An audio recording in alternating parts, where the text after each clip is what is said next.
உங்க மாவட்டத்துல தாலுகால கிராமத்துல நடக்கக்கூடிய விஷயங்களை உடனுக்குடன் தெரிஞ்சுக்க வே டு நியூஸ் ஆப்பை டவுன்லோட் பண்ணுங்க.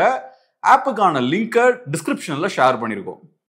தமிழ் தடம் நேயர்களுக்கு வணக்கம். நம்மோடு உரையாட ஊடகங்கள திரு கேப்ரியல் இணைந்திருக்காங்க. வாங்க பேசலாம். அதற்கு முன்பாக இந்த சப்ஸ்கிரைப் அப்படின்ற விஷயத்தை தொடர்ச்சியாக நம்ம சொல்லிக்கிட்டே இருக்கோம். நீங்களும் நம்மளுடைய கோரிக்கையை ஏற்று சப்ஸ்கிரைப் பண்றீங்க. இன்னும் சில சப்ஸ்கிரைப் பண்ணாமையும் வீடியோ பாக்குறீங்க அப்படின்னு டேட்டா சொல்லுது. ஸோ தொடர்ச்சியாக சப்ஸ்கிரைப் பண்ணிட்டு வீடியோ பாருங்க. உங்களுடைய ஆதரவுக்கு பெரிய நன்றிகள். வணக்கம். வணக்கம்.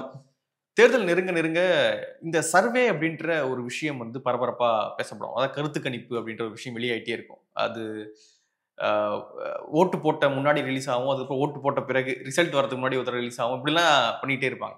இதெல்லாம் மக்களை ஒரு வகையில் இன்ஃப்ளூயன்ஸ் பண்ணும் அப்படின்னு சொல்லுவாங்க. மக்கள் கருத்தா இல்லையா அப்படின்றதெல்லாம் தாண்டி மக்களை இது ஒரு பக்கம் திருப்போம் அப்படின்லாம் நிறைய குற்றச்சாட்டுகள் கருத்து கணிப்பு மீது உண்டு.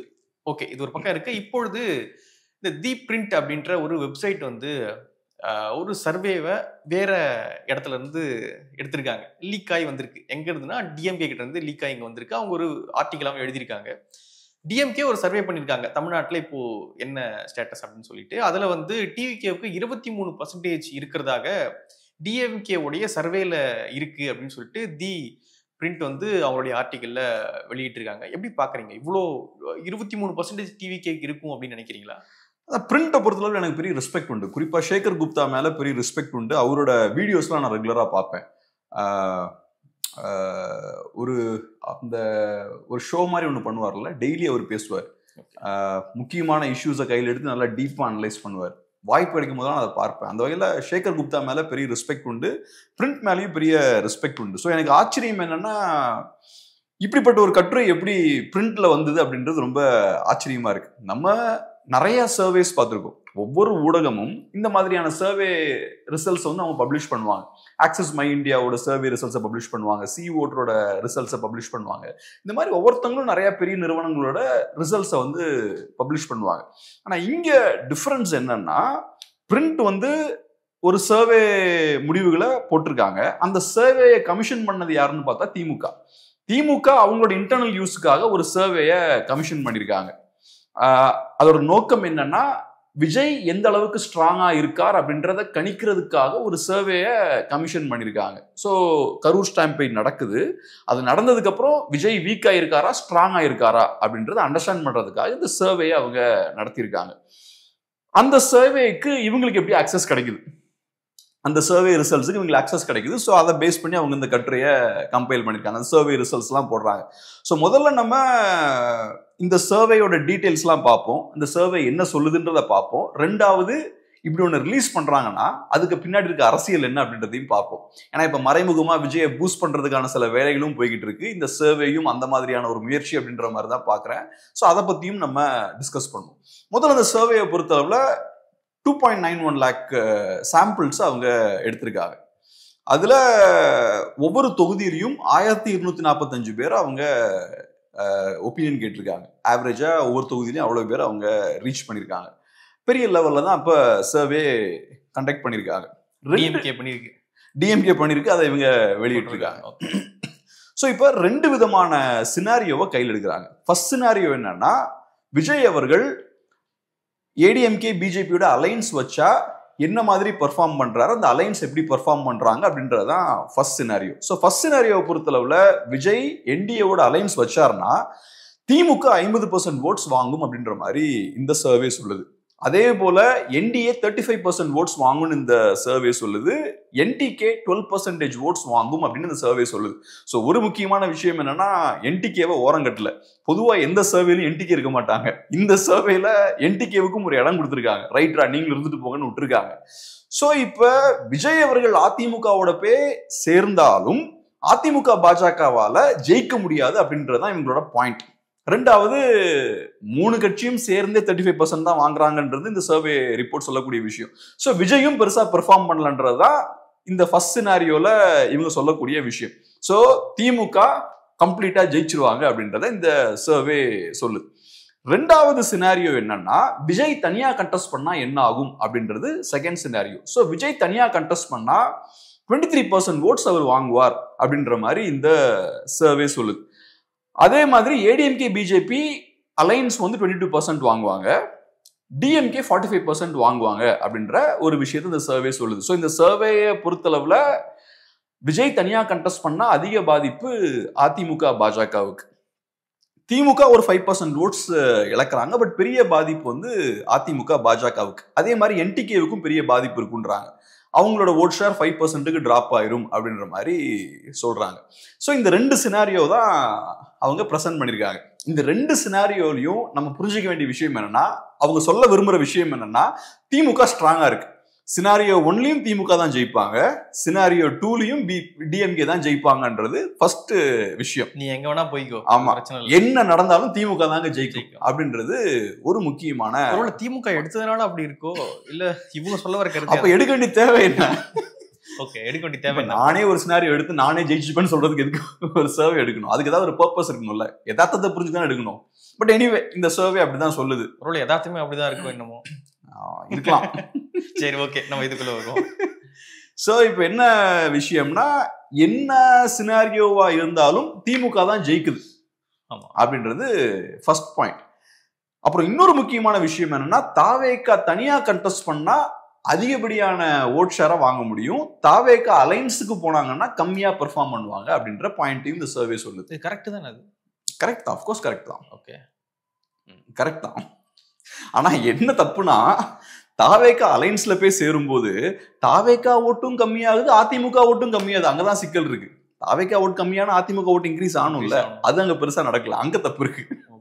But okay, Thavega point of view வந்து பார்த்தா அது கரெக்ட் தான். ஸோ நம்ம இப்போ இந்த சர்வே சார்ந்த விஷயங்கள், ஒப்பீனியன் போல் சார்ந்த விஷயங்கள் இதெல்லாம் பற்றி பேசும்போது நம்ம ஆடியன்ஸுக்கு வேட்டு நியூஸ் ஆப்பையும் அறிமுகப்படுத்திடலாம்னு நினச்சேன். ஸோ இப்போ நம்ம வேட்டு நியூஸ் ஆப்பை பொறுத்தளவில் ரெகுலராக எலெக்ஷன் சார்ந்த ஒப்பீனியன் போல் சார்ந்த நிறைய நியூஸ்லாம் வந்துக்கிட்டே இருக்கு. ஸோ டெஃபினட்டாக நீங்கள் வேட்டு நியூஸ் ஆப்பை டவுன்லோட் பண்ணுங்கள். ஆப்புக்கான லிங்க்கை நாங்கள் டிஸ்கிரிப்ஷனில் ஷேர் பண்ணியிருக்கோம். ஸோ இப்போ ஃபஸ்ட்டு டிஎம்கே என்னவா இருந்தாலும் திமுக தான் ஜெயிப்பாங்கன்றது ஃபர்ஸ்ட் கணிப்பு. செகண்ட் அவங்க சொல்றது என்னன்னா, தாவேகா இன்னும் ஸ்ட்ராங்கா தான் இருக்காங்க. 23% ஓட்ஸ்ன்றது பெரிய விஷயம். தனியா கண்டெஸ்ட் பண்ணா தாவேகாவால 23% ஓட்ஸ் வாங்க முடியும் அப்படின்ற ஒரு ப்ரெடிக்ஷனையும் இந்த சர்வே முன்வைக்குது. மூணாவது முக்கியமான விஷயம் என்னன்னா, என்னதான் குட்டிக்கரணம் அடித்தாலும் அதிமுகனால ஜெயிக்க முடியாது அப்படின்ற ஒரு விஷயத்தையும் இந்த சர்வே சொல்லுது. ஸோ கிளியர் கட்டா இந்த சர்வேயோட ரிசல்ட்ஸ் எல்லாம் பார்க்கும்போது இது உண்மையை பிரதிபலிக்கிற ஒரு விஷயம் மாதிரி எனக்கு தெரியல, ஒரு கருத்தை பிளான் பண்ண மாதிரி தான் எனக்கு தெரியுது. ஒரு விதமான ஒரு கருத்தை, ஒரு விதமான ஒரு நெரேட்டிவை பிளான் பண்ற மாதிரி தான் தெரியுது. இப்போ இந்த நியூஸை பார்த்தோம்னா, இதை முக்கியமான நிறைய தமிழ் வெப்சைட்ஸ்லையும் இந்த ரிசல்ட்ஸை எடுத்து அவங்க பேசியிருக்காங்க. நான் ஏற்கனவே சொன்னது மாதிரி பிரிண்ட்டுக்கு ஒரு பெரிய வேல்யூ இருக்கு, அந்த பிராண்டுக்கு பெரிய வேல்யூ இருக்கு, ஷேகர் குப்தாவுக்கு பெரிய வேல்யூ இருக்கு.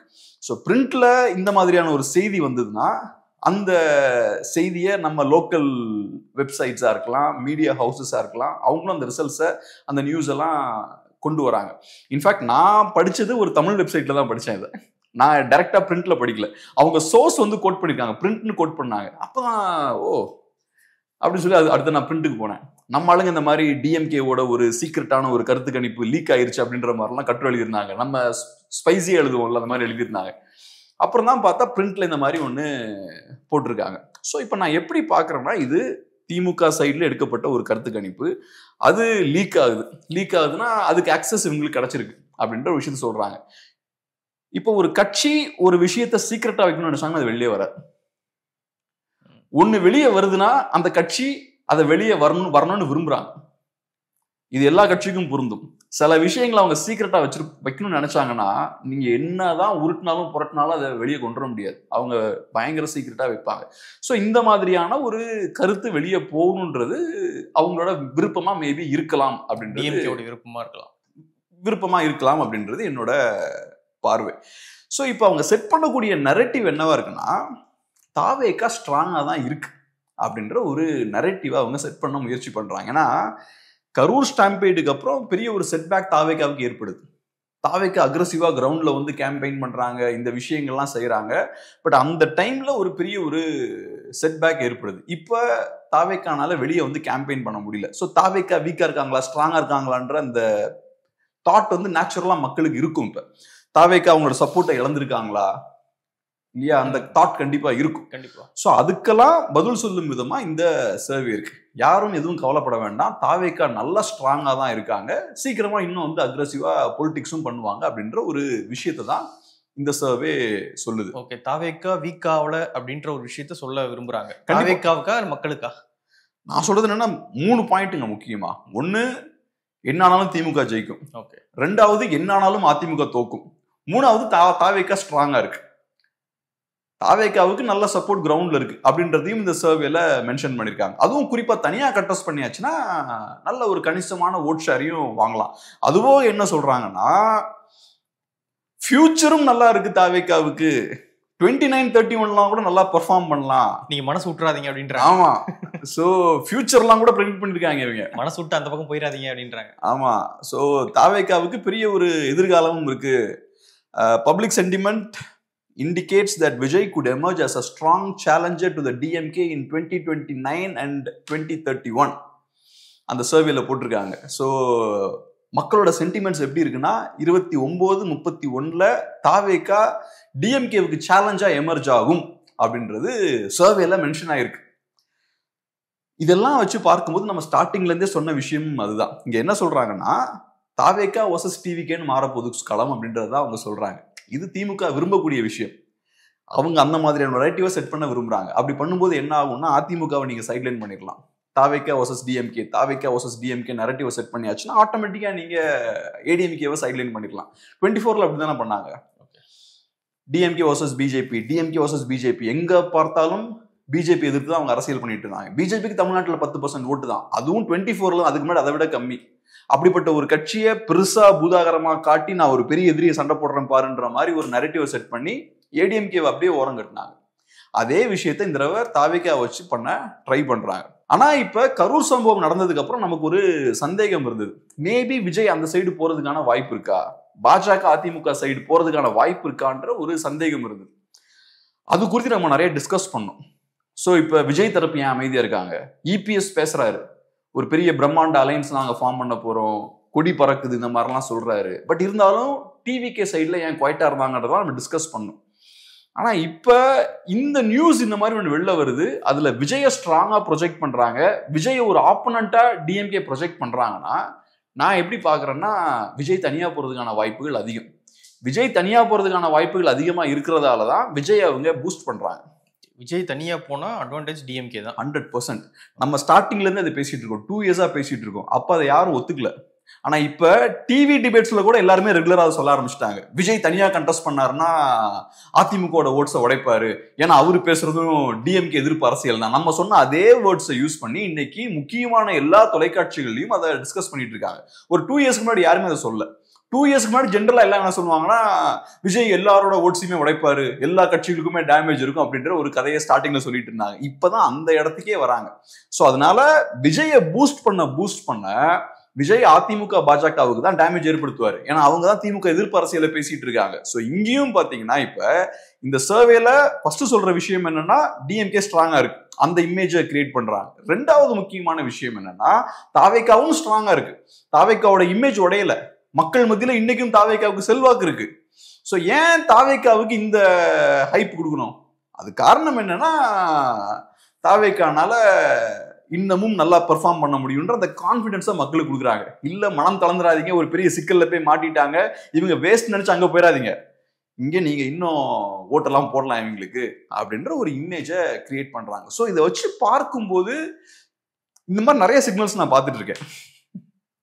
தாவேகாவை ஆதரிச்சு யூடியூப்ல பேசக்கூடியவங்களும் அதே மாதிரி இந்த அலைன்ஸ்லாம் இருக்காதுன்னு பேசிட்டு இருக்காங்க. அவங்க சும்மா பேச மாட்டாங்க, அவங்களுக்கு பார்ட்டியோட கனெக்ஷன்லாம் இருக்கும். ஏன்னா பார்ட்டி குவைட்டா இருக்கு, அலைன்ஸ் பத்தி எதுவுமே பேசல. ஆனா யூடியூபர்ஸ் அதை தாவேகாவை ரொம்ப ஸ்ட்ராங்கா சப்போர்ட் பண்ணக்கூடிய யூடியூபர்ஸ் அதை சொல்றாங்கன்னா, அப்ப ஏதோ ஒரு இன்ஃபர்மேஷன் அவங்களுக்குலாம் வரும். ஸோ இதெல்லாம் வச்சு பார்க்கும்போது எனக்கு என்னமோ விஜய் அந்த பக்கம் போக மாட்டாருன்னு தோணுது. ஏடிஎம்கே பாஜக சைடு அவர் போக மாட்டாருன்னு தோணுது. ஸோ தனியா அவர் நிற்பார். அவருக்கு இப்பவே ஹைப் கொடுக்க ஆரம்பிச்சிட்டாங்க. தாவேகாவுக்கு 23% இருக்கு, அவர் பெரிய ஒரு டென்ட் அவர் ஏற்படுத்துவாரு, அது இதுன்னு பூஸ்டப் பண்ண ஆரம்பிச்சிட்டாங்க. இப்ப தாவேகா மட்டும் அங்க போற மாதிரி ஒரு சூழல் இருந்துன்னு வச்சுக்கோங்க, தாவேகாவை அடிச்சு காலி பண்ணிடுவாங்க. தாவேகாவுக்கு ஒண்ணுமே கிடையாது, வேஸ்ட்னு அடிக்க ஆரம்பிச்சிடுவாங்க. இப்போ அடிக்காம இருக்கிறதுக்கு காரணம் ரொம்ப நெருக்கணும் அந்த பக்கம் போயிடுவாரு, நெருக்க வேண்டாம்னு நினைக்கிறாங்க. அது நீங்க சொல்றது பொலிட்டிக்கலா, பொலிட்டிக்கலா இப்ப ப்ரெஷர் போட்டா அந்த பக்கம் போயிடுவாருன்றது அது ரைட், அது எனக்கு புரிஞ்சுக்க முடியுது. நான் என்ன சொல்ல வரேன், தாவேக்கா தனியா இருந்தா தாவேக்காவை பூஸ்ட் பண்ண வேண்டிய தேவை இருக்கு. தாவேக்காவை நீங்க எந்த அளவுக்கு பூஸ்ட் பண்றீங்களோ அந்த அளவுக்கு உங்களுக்கு ஓட்ஸை உடச்சு கொடுப்பாரு. ஆனா தாவேக்கா அங்க போயாச்சுன்னா தாவேக்காவை பலவீனப்படுத்த வேண்டிய தேவை உங்களுக்கு இருக்குல்ல திமுகவுக்கு. அப்ப அடிச்சு தாவேக்காவை உடச்சு தூக்கிடுவாங்கலாம். தாவேக்காவுக்கு ஒன்றும் கிடையாது, 2% ஓட் ஷேர் தான்டுவாங்க. ஸோ இப்ப தாவேக்காவை இவ்வளவு தூரம் பூஸ்ட் பண்றாங்கனாலே இவங்களுக்கு ஏதோ அட்வான்டேஜ் இருக்குன்னு அர்த்தம். இன்னொன்னு என்ன சொல்லப்படுது அப்படின்னா, ஒருவேளை இஃப் அப்படின்ற ஒரு இடத்துல டிவிக்கே வந்து அதிமுக கூட வந்தாங்க அப்படின்னா, அதிமுக கூட வரும்பொழுது அவங்க ஒரு விஷயத்த முன்வைக்க வாய்ப்பு இருக்கு டிவிக்கு. என்ன அப்படின்னா, எங்களுடைய கொள்கை எதிரியான இந்த பிஜேபி கைட்டி விட்டுருங்க அப்படின்னு அதிமுக கிட்ட சொல்ல, அதிமுக அதை செய்ய வாய்ப்பு இருக்குமா அப்படின்னு கேட்கறாங்க. அதாவது அதிமுக பிஜேபியை கைட்டி விட வாய்ப்பு இருக்குமா டிவிக்கே உள்ள வரும் பட்சத்தில்? ஆமா, ஏன்னா டிவிக்கு கொள்கை ரொம்ப முக்கியம். பாஜக இருக்கக்கூடிய அலைன்ஸ்ல டிவிக்கு இருந்துட்டாங்கன்னா அவங்க கொள்கைக்கு பிரச்சனையா இருக்கு. முதல் எலெக்ஷன்ல குறைஞ்சபட்சம் முதல் எலெக்ஷன்னால அவங்க கொள்கையை விட்டே கொடுக்க மாட்டாங்க. இவங்களுக்கு என்ன கொள்கை, என்ன கட்சி, இவங்க ஆளுங்கெல்லாம் எங்க போனானுங்க ஒருத்தனையுமே காணோம். இதுல இப்போ வந்துட்டாங்கல்ல, இதுல இப்போ வந்துட்டாங்க, கொஞ்சம் கொஞ்சமா வந்துட்டு இருக்காங்க. இப்ப நான் பார்த்த அளவுல இன்னும் கட்சிக்காரங்களாம் முழுசா வரல. அப்கோர்ஸ் வெளியே வராங்க, டிவில எல்லாம் நம்ம பேச ஆரம்பிக்கல. டிவில இப்ப பேச ஆரம்பிக்கிறது யாருன்னு பார்த்தோம்னா ஆதரவாளர். ஆமா, இதுல ஹைலைட் என்னன்னா கட்சிக்காரன் ஒளிஞ்சிருந்தாலும் பரவாயில்ல, ஆதரவாளர்கள் ஒளிஞ்சிட்டாங்க. இப்பதான் எல்லாம் ஸ்லோவா கொஞ்சமா வர ஆரம்பிச்சிருக்காங்க.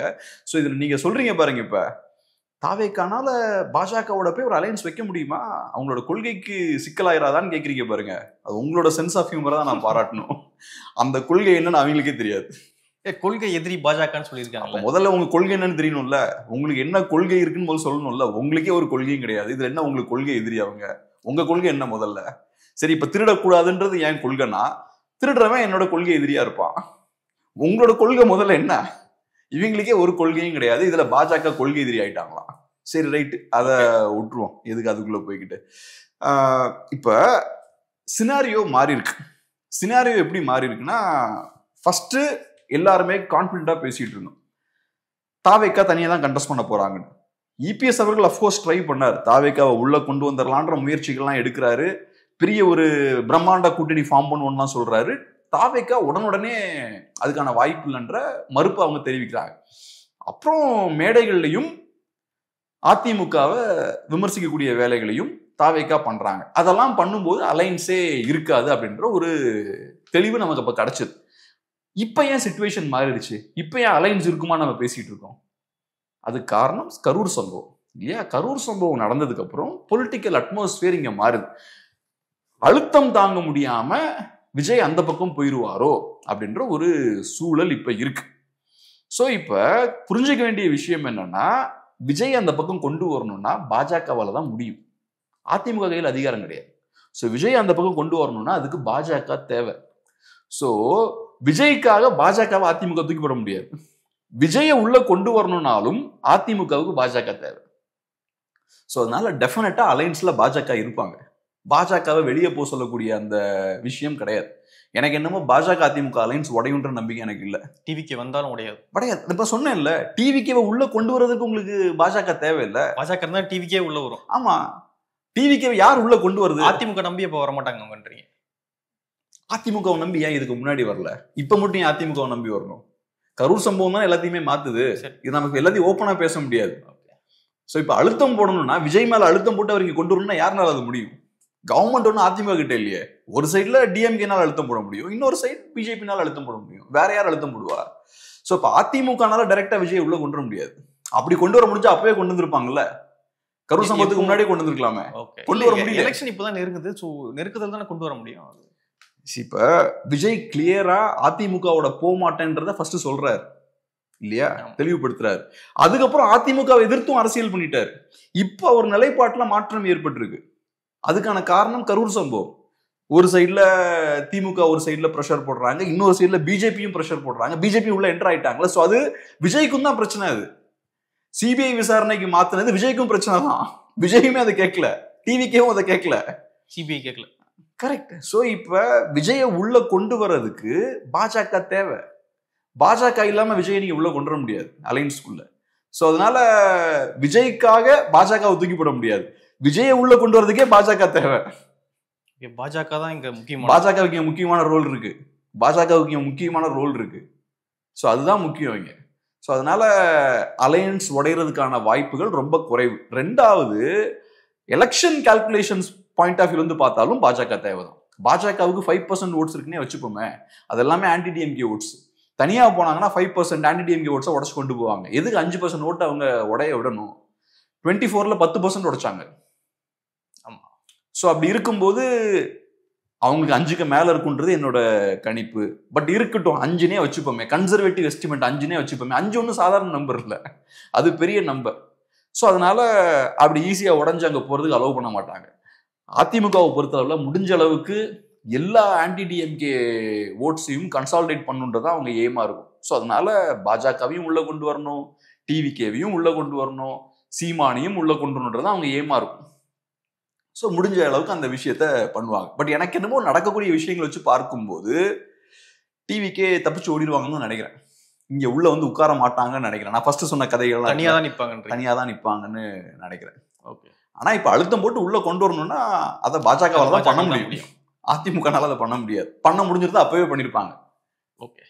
இன்னொரு பக்கம் என்னன்னா, சீமான் அவர்கள் திமுக ஆதரிக்கிறாரு அப்படின்ற ஒரு கான்செப்ட் வந்து சொல்றாங்க.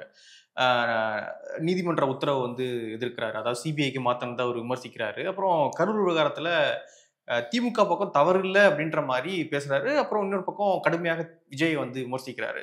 ஸோ இதெல்லாம் வச்சு பார்க்கும்போது என்ன சொல்றாங்க அப்படின்னா, சீமான் அவர்கள் திமுக ஆதரவு ஸ்டாண்ட் எடுக்கிறார் இந்த எலெக்ஷன்ல அப்படின்ற மாதிரி சொல்றாங்க. எப்படி பாப்பீங்க? அது ஒர்க் ஆகுமா? முதல்ல அது எப்படி? என்டிகேனால திமுகவை ஆதரிக்க முடியாது, திராவிடத்தையே ஆதரிக்க முடியாது. அதுல குறிப்பா திமுகவை ஆதரிக்கிறதுக்கு வாய்ப்பே கிடையாது. திமுக தான் திராவிடம், அதிமுகவும் திராவிடம் தான், டிஎம்டிகேவும் திராவிடம் தான். ஸோ நீங்க அதிமுகவை சப்போர்ட் பண்ணா கூட கொஞ்சம் உங்களை மன்னிச்சிருவாங்க.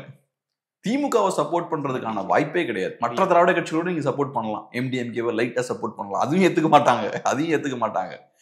டிஎம்கே வந்து தமிழ் தேசியத்தோட பிரைம் எனிமி. அட்லீஸ்ட் அப்படிதான் இவ்வளவு ஆண்டுகளா என்டிகே அரசியல் பண்ணியிருக்காங்க. ஸோ அதனால என்டிகேவை பொறுத்தளவுல அதுக்கான வாய்ப்பே கிடையாது. திமுகவோட காம்ப்ரமைஸ் ஆகிறதுக்கான வாய்ப்பே கிடையாது. ஆனா இப்ப பொலிட்டிக்கலா நிறைய விஷயங்கள் நடந்துட்டு இருக்கு. விஜய் வெளில வரும்போதே பெரிய ஹைப் கிரியேட் ஆகுது. அப்புறம் குறிப்பா கரூர் சம்பவத்துக்கு அப்புறம் இன்னும் பார்த்தோம்னா விஜயை சுத்தி இந்த பொலிட்டிக்ஸ் வந்து நகர ஆரம்பிக்குது. விஜய், அப்புறம் விஜய் வர்சஸ் டிஎம்கே, இந்த மாதிரி தான் அது போய்கிட்டு இருக்கு.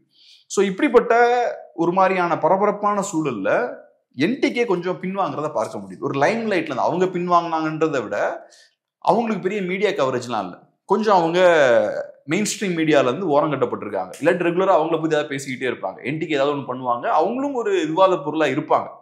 பட் இப்ப இந்த ஆஃப் லைட் பார்த்தோம்னா விஜய் அவர்கள் அக்ரெசிவா பொலிட்டிக்ஸ் பண்ண ஆரம்பிச்சதுக்கு அப்புறம் என்டிகேவுக்கு கிடைக்கக்கூடிய பப்ளிசிட்டி கொஞ்சம் கம்மியாயிருக்கு. நான் எப்படி பாக்குறேன்னா, இன்னும் எலெக்ஷன் நெருங்கும் போது மேபி அவங்க அக்ரெசிவா அவங்களும் களத்துல இறங்கலாம். அந்த கெப்பாசிட்டி என்டிகேவுக்கும் உண்டு. ஏன்னா என்டிகே கிட்ட ஸ்ட்ராங்கான கேடர் பேஸ் இருக்கு. இப்பவே நம்ம சொல்ல முடியாது. இப்ப நம்ம ஏன் இதெல்லாம் இப்பவே பேசுறோம்னா, மற்ற கட்சிகள்லாம் சீக்கிரமா களத்துல இறங்கிட்டாங்க. குறிப்பா அதிமுக ட்ரெண்ட் ஸ்டார்ட் பண்றாங்க. அவங்க ரொம்ப சீக்கிரமா களத்துல இறங்கிட்டாங்க. 8 மாசத்துக்கு முன்னாடி இறங்கி கேம்பெயின் பண்ண ஆரம்பிச்சிட்டாங்க. இபிஎஸ் அவர்கள் எலெக்ஷனுக்கு 1 மாசத்துக்கு முன்னாடி எப்படி கேம்பெயின் பண்ணுவாங்களோ அந்த மாதிரி இப்ப பண்ணிட்டு இருக்காரு. அவர் அதை பண்ண ஆரம்பிச்சதுக்கு அப்புறம் மற்ற கட்சிகளும் அதை பண்ண ஆரம்பிக்கிறாங்க. அப்புறம் ஒரு சைட்ல விஜயும் ஆரம்பிக்கிறாரு. கரெக்டா இபிஎஸ் அங்க போகும்போது கரெக்டா விஜயும் அவர் ஆரம்பிக்கிறாரு. இந்த விஷயங்கள்லாம் போயிட்டு இருக்கு. பட் என்டிகேவும் அதே மாதிரி பண்ணணும்னு அவசியம் கிடையாது. இவங்களோட சேர்ந்து அதே ரேஸ்ல ஓடணும். இப்போ ரேஸ்ல ஒவ்வொருத்தரும் ஓடுவாங்கல்ல, ட்ராக்ல ஓடுவாங்கல்ல, அந்த ட்ராக்ல என்டிகேவும் ஓடணும் அவசியம் கிடையாது. இன்னும் டைம் இருக்கு அதுக்கு. ஸோ எலெக்ஷன் கிட்ட நெருங்கும் போது அக்ரெசிவா என்டிகேவால பாலிடிக்ஸ் பண்ண முடிஞ்சாலே அது பெரிய இம்பாக்டை ஏற்படுத்தும். நான் பார்த்த அளவுல அண்ணாமலை அவர்களும் சரி, சீமான் அவர்களும் சரி, அவங்களுக்கு அந்த ஒரு ஹைப் கிரியேட் பண்ணக்கூடிய கெப்பாசிட்டி உண்டு. நான் சில இவெண்ட் ஆர்கனைசர்ஸ்லாம் பார்த்துருக்கேன். அவங்க கூட ஒர்க் பண்ணும்போது எனக்கே டிஃப்ரெண்டா இருக்கும். அவங்களுக்கு எக்ஸாக்டா எந்த டைம்ல அந்த ஹைப்பை கிரியேட் பண்ணணும்னு தெரியும். ஒரு ஈவெண்ட் அனௌன்ஸ் பண்ணிடுவாங்க, பெரிய மைதானத்துல நாங்கள் அதை நடத்த போறோம், 1.5 மாசம் கழிச்சு நடத்த போறோம், டேட் ஃபிக்ஸ் பண்ணிடுவாங்க. ஆனா அதுக்கப்புறம் பார்த்தோம்னா பெருசா எதுவும் நடவடிக்கைகளே இருக்காது. என்னடா 50,000 பேர் வரணும், வருவாங்களா, எதுவும் பண்ண மாட்டேங்கிறாங்க, இப்படியே இருக்காங்க. ஆனா கரெக்டா ஸ்டெப் பை ஸ்டெப்பா ஹைப்பை கிரியேட் பண்ணுவாங்க. ஒரு 15 நாள் போன உடனேயும் ஒரு சின்ன ஒரு மைல்டான ஒரு ஹைப்பை கிரியேட் பண்ணுவாங்க. அதுக்கப்புறம் கிட்ட நெருங்கும்போது வேற ஒரு பெரிய ஒரு பூஸ்டை கிரியேட் பண்ணுவாங்க. எங்க எப்படி அட்வர்டைஸ் பண்ணணும், எந்த நிறுவனத்தை இது கரெக்டா யூஸ் பண்ணணும், அந்த ஒரு சினர்ஜியும் வாங்கல்ல, ஒரு 4 நிறுவனத்தை அட் டைம்ல சேர்த்து பெரிய ஒரு மார்க்கெட்டிங் கேம்பெயின் நடத்துறதெல்லாம் உங்களுக்கு தெரியும் கரெக்டா. ஸோ அந்த பூஸ்ட் அப்படியே கிரியேட் பண்ணிக்கிட்டே இருப்பாங்க. எனக்குலாம் அந்த மாதிரி எக்ஸ்பீரியன்ஸ் இருக்கு. ஒரு ஒரு நண்பரோட ஒர்க் பண்றதுக்கான வாய்ப்பு இருந்தா, ஒரு பெரிய ஒரு ஈவெண்ட் ஆர்கனைசர் ஈவெண்ட் கிட்ட வரும்போது பார்த்தா ஒரு பரபரப்பை கிரியேட் பண்ணிடுவார். நமக்கு ஃபர்ஸ்ட் அவர் மேல நம்பிக்கையே இல்லாம இருக்கும், ஆனா கிட்ட வரும்போது ஒரு ஹைப்பை கிரியேட் பண்ணிடுவார். ஸோ அவருக்கு மீடியாவை எப்படி யூஸ் பண்ணணும்னு தெரியும். அவருக்கு ஒரு வைரல் வீடியோ கிரியேட் பண்றது எப்படி, ஸ்டார்ஸை எப்படி உள்ள கொண்டு வரணும், அவங்கள வச்சு எப்படி பேச வைக்கணும். அப்புறம் பார்த்தா கிட்ட வரும்போது ஒரு பெரிய பரபரப்பா இருக்கும். அது அதை அவங்க பண்ணிடுவாங்க. அண்ணாமலையும் சீமானும் அந்த மாதிரியான கேரக்டர்ஸ். அவங்களுக்கு மீடியாவில் எப்படி ஒரு ஹைப் கிரியேட் பண்ணணும், மீடியாவை எப்படி என்கேஜா வைக்கணும், மீடியாவை எப்படி நம்மளை கவர் பண்ண வைக்கணும், இந்த விஷயங்கள் அவங்களுக்கு தெரியும், ரெண்டு பேருக்குமே தெரியும். ஸோ இப்போ சீமான் இன்னைக்கு குவைட்டா இருக்காருன்னா அதுக்கு என்ன காரணங்கள்னு தெரியல. ஃபியூச்சர்ல பார்த்தலாம் நினைக்கிறார். டைம் இருக்குன்னு சொல்ல வரேன், நிறைய நாள் டைம் இருக்கு, 6 மாசம் இருக்கு இன்னும். இவங்க சீக்கிரமா ஆரம்பிக்கிறாங்கன்றதுக்காக எலெக்ஷன் கிட்ட வந்துச்சுன்னு அர்த்தம் கிடையாது. அதிமுகவுக்கு வேற கம்பல்ஷன் இருக்கு, இந்த எலெக்ஷன் அவங்க ரொம்ப சீரியஸா எடுக்கிறாங்க. ஆனா அதுக்குன்னு எலெக்ஷன் கிட்ட வந்துருச்சுன்னு அர்த்தம் கிடையாது. யூஸ்வலா எப்பவும் 3 months முன்னாடி தான் ஆரம்பிப்பாங்க.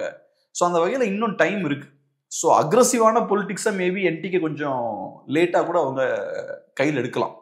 பட் நான் சொல்ல வர்றது என்னன்னா, அவருக்கு அந்த மீடியாவை இந்த பக்கம் திரும்புறது, ஒரு ஹைப்பை கிரியேட் பண்ணக்கூடிய அந்த கெப்பாசிட்டி உண்டு. நல்லா கவனிச்சிங்கன்னா ஓவர் எலெக்ஷன் முன்னாடி அது பண்ணுவாங்க அவங்க.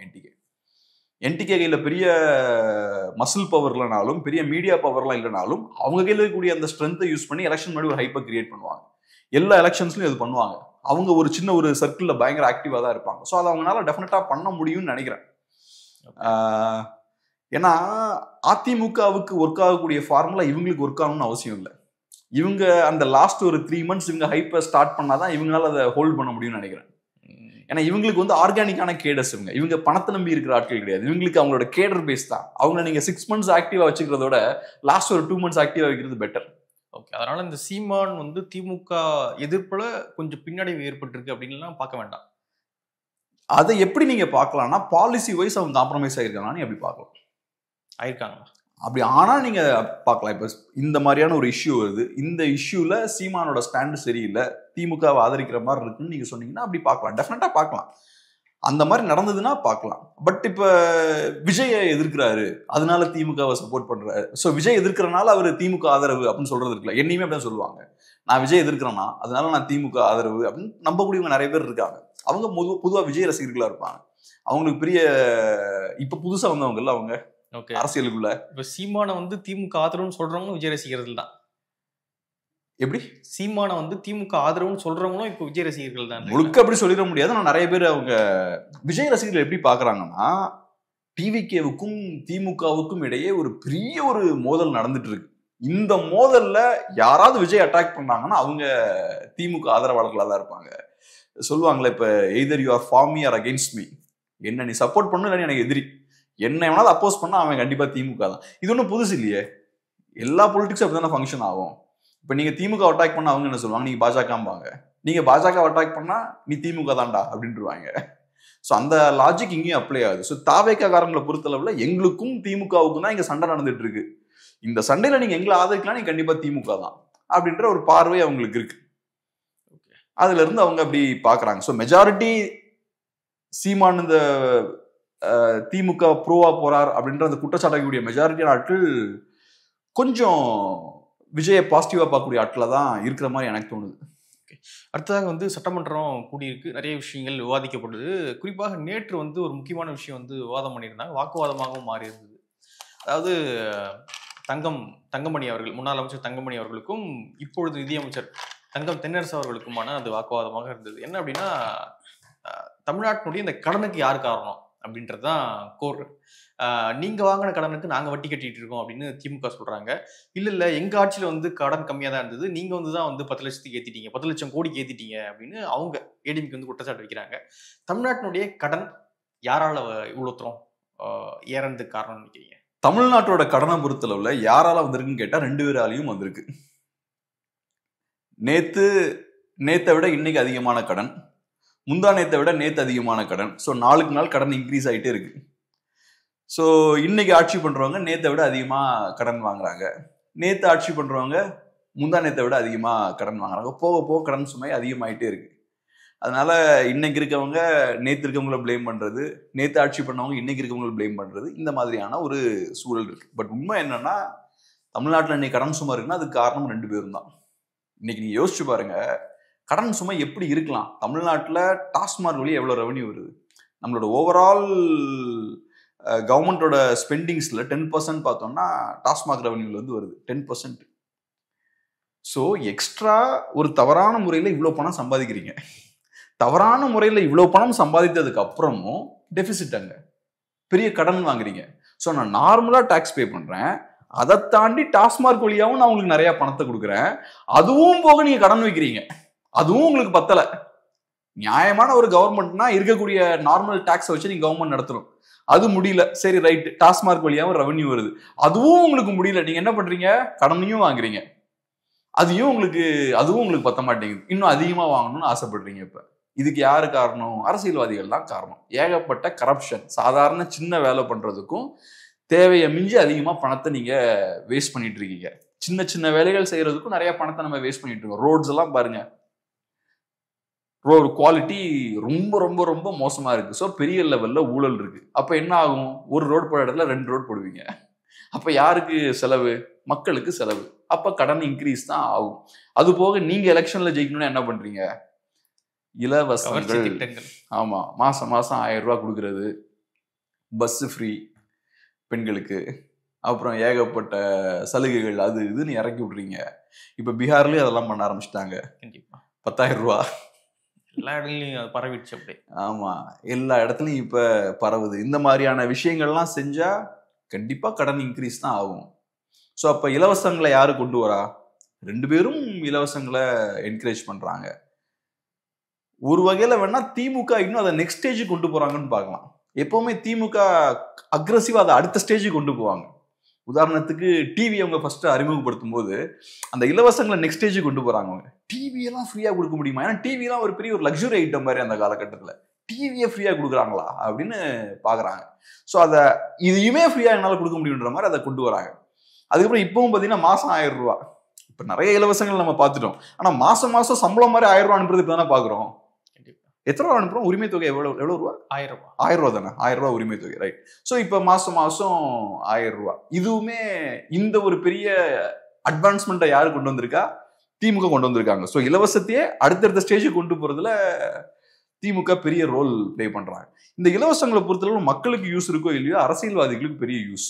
இப்ப இலவச தொலைக்காட்சி பெட்டி எடுத்துக்கோங்களேன், அதை யோசிச்சு பாருங்க. இப்ப ஒரு கட்சி கிட்ட மீடியா கம்ப்ளீட்டா அவங்க கண்ட்ரோல்ல இருக்கு, அவங்க டிவியை டிஸ்ட்ரிபியூட் பண்றாங்க. அப்ப யாருக்கு லாபம்? அதுல மக்களுக்கா, மீடியாவை கண்ட்ரோல் பண்றவங்களுக்கா?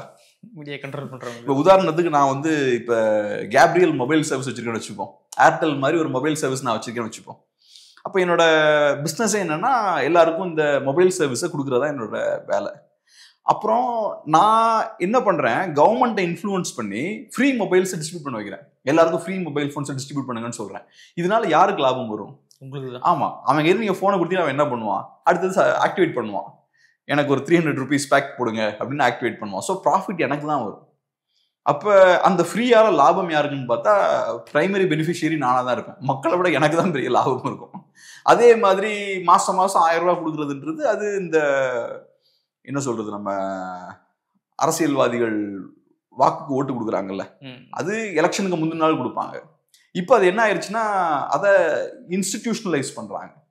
நான் அதை உங்களுக்கு மாசம் மாசமே கொடுக்குறேன். ஏன்னா இப்போ சொல்லப்படுற ஒரு விஷயம் என்னன்னா, யூஸ்வலா எலெக்ஷன்ல நாங்கள் ஜெயிச்சதுக்கு அப்புறம் உங்களுக்கு இதை பண்றோம் அதை பண்ணுவோம்னு ப்ராமிஸ் பண்ணுவாங்க. அது ஓரளவுக்கு ஆசை காட்டும். ஆனா நீங்க எடுத்தோடனே கையில கேஷை வச்சுட்டீங்கன்னு வச்சுக்கோங்களேன், அது மக்களுக்கு இன்னும் ஹாப்பியா இருக்கும். கையில கேஷை கொடுத்துட்டாலே மக்கள் ஹாப்பி ஆயிடுவாங்கன்றாங்க. ஸோ அதனாலதான் இப்ப பீகார்லயும் பாத்தீங்கன்னா கொடுத்தாச்சு 10,000 ரூபாய். நான் கொடுப்பேன்னு சொல்றது வேற, எடுத்தோடனே இந்த 10,000 ரூபாய் வச்சுக்க, அடுத்தது அப்புறம் பார்த்துக்கலாம் அப்படின்னா ரைட்டு, வாங்கினா மனசே வேற மாதிரி மாறிடும். ஸோ அந்த வேலையை இப்ப பண்றாங்க.